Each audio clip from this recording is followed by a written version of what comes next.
This is true cold start. It's been probably been a week or so since it's been parked here. I'm going to do a driving video next, but wanted to get these two out as soon as possible. So thanks.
Okay, so part of our process, once we inspected it, found a couple of these LED puck lights that were out, so we had to order and replace a couple of those.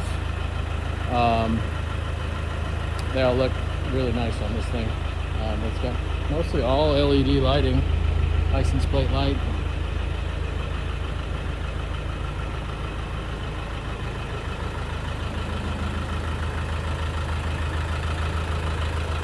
Exterior, this thing is in really great shape.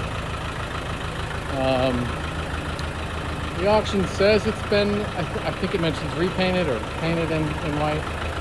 We have no history of that per se. I imagine this thing has been painted at some point because it's in such great shape, but it's really hard to tell. So I would say here is where we mentioned about the headliner kind of coming down a little bit.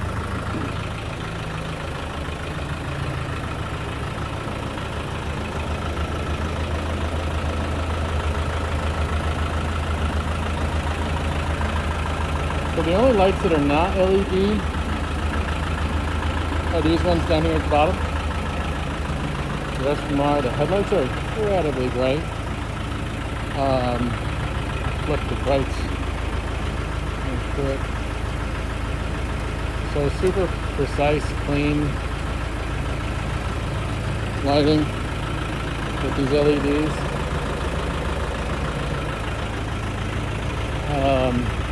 Up here it's kind of like a diamond plating.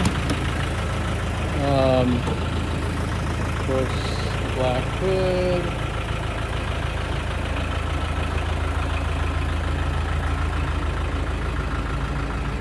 These things are pretty cool. Hang in there. Really beefy.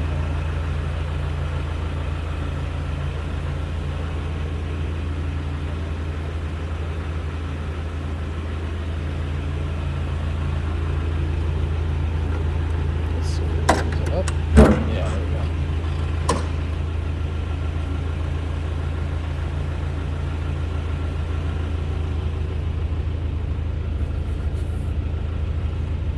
Those benches fold up if you want them to be out of the way.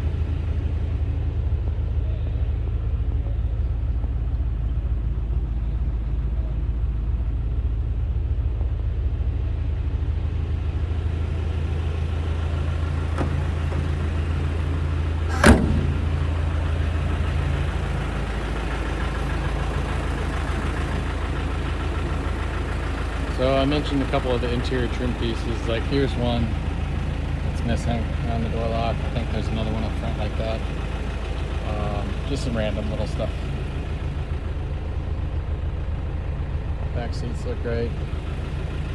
A little bit of dirt and yeah, some little marks in the leather here.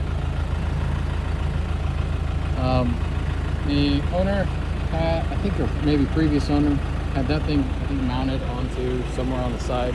It's kind of like a cool look, but unnecessary. There were these TVs. I guess you need a remote to be able to turn them on. I don't have that. I figured DVDs are kind of outdated anymore, so people probably won't be using those anyways, but I'm assuming they work if you get a remote.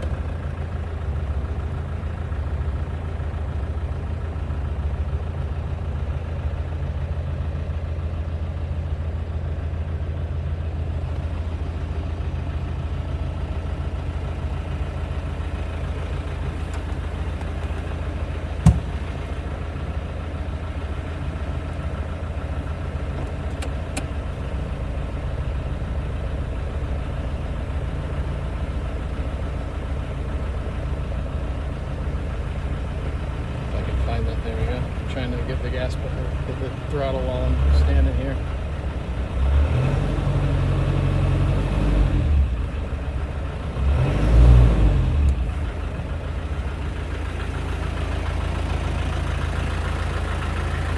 I am going to guess if this is going to California, one of the states that's really strict with emissions.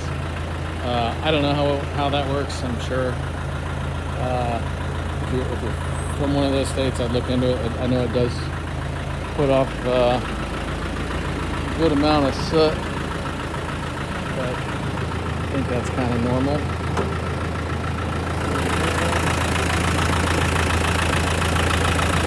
So it had a few different coolant leaks when it came in. Of course, the reservoir needed replaced, and the cap went through. The freeze plugs are over on this side. We had to get the turbo off to get to those. It was just one of them that was leaking, but since we were right there, we went ahead and did it. And then one of these coolant lines, I don't know which one, honestly, had a some kind of adapter that was just unnecessary and extra. So we just took that out and made it one hose, so one less area to potentially leak.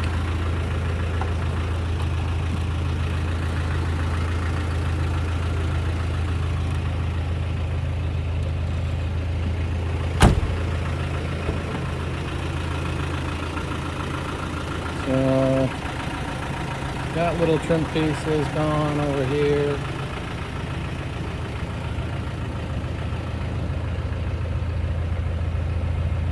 To mention over on that side, right where my finger is, that door lock surround is missing over there too. Otherwise, got the speakers down here, air conditioning unit, that blue toggle switch right there turns on the AC compressor. Yeah, I'll do a little driving video for you guys, but it is an absolute blast to drive. I'm a big guy. I'm 6'2" and 300 pounds, so, oh, and then this trim piece here. These are more modern seats. I believe they're out of a newer Land Rover, or, yeah. These switches definitely look really familiar. I'm sure you guys will be able to help me with that, but, they sit up a little higher, so my head is up a little bit higher in these. But the comfort level of the seats is definitely better than what the factory seats were. So, yeah, I'll do a little driving video next.